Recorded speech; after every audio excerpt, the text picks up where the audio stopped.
Əgər qruplarla iş həyata keçirsəz, burada hansı tapşırıqları daha çox verərsiniz? Nəyə əsasən verərsiniz? Burada yəqin ki, uşaqların anlam səviyyəsinə, yaşlarına uyğun, yəni belə tapşırıqlar verərəm ki, onların yəni bacara bildikləri səviyyədə tapşırıqlar verərəm. Həm də kurikuluma əsasən olaraq dövlət standartlarına uyğun olaraq da nələr verilirsə, proqramda onları da qeyd edərsiniz.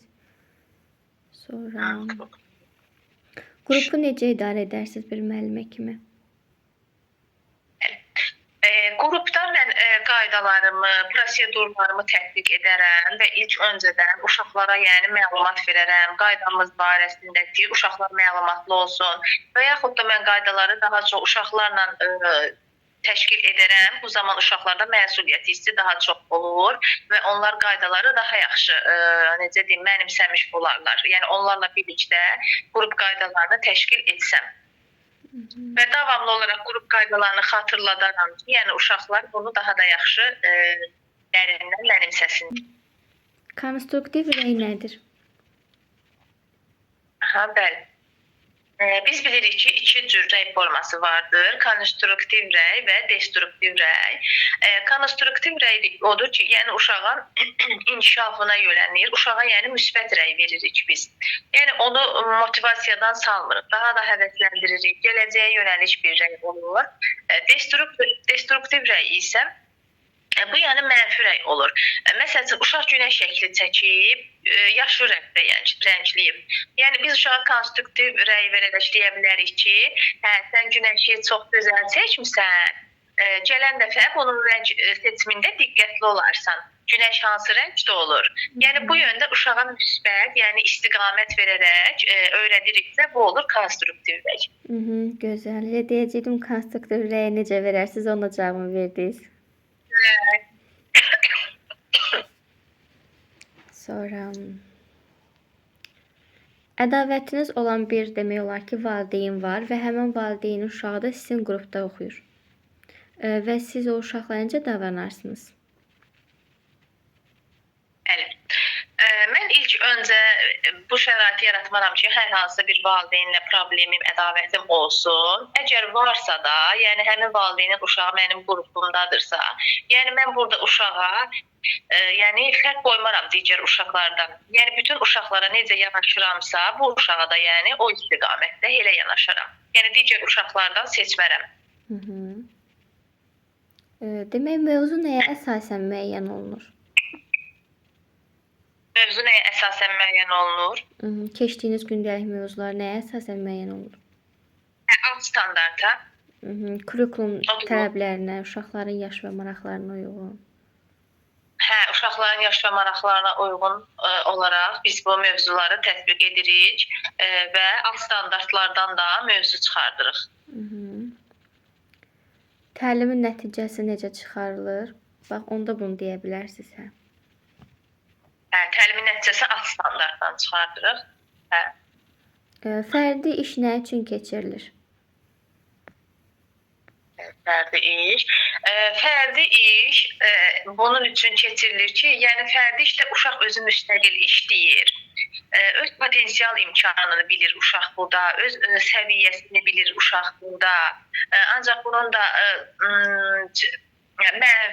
mənfisi budur ki, yəni burada vaxt çatışmazlığı da deyəsən, yoxsa...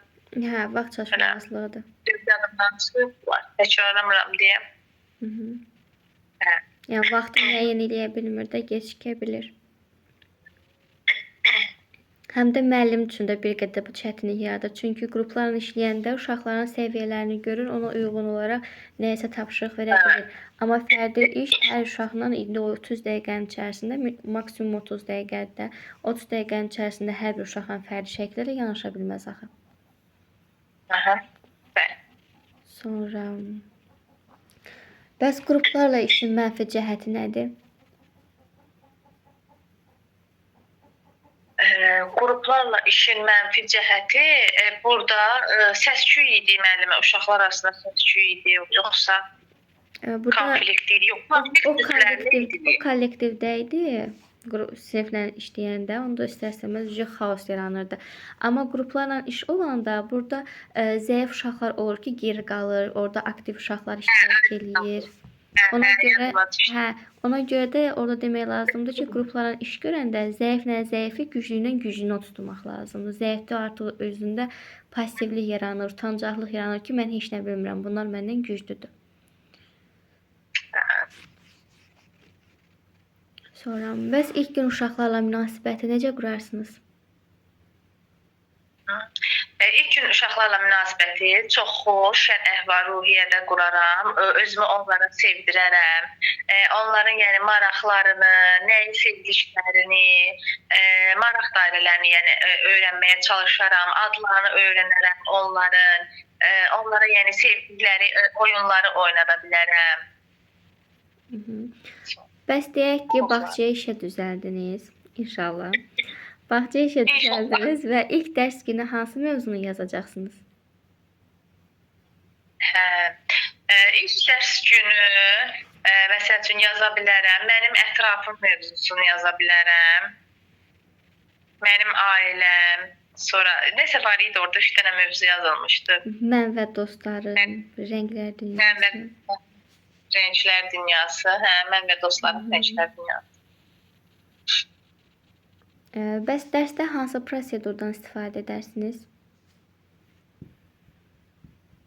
Dərsdə hansı prosedur? Dərsdə ardıcıllıq bu idi yoxsa? Dərs prosesində olan bütün fəaliyyətlərin hər birinin ardıcıllığı, giriş, əsas. Giriş, əsas hissə və yekunlaşdırıcı hissələrdən ibarət ardıcıllıqdan təşkil edərəm. Deyək ki,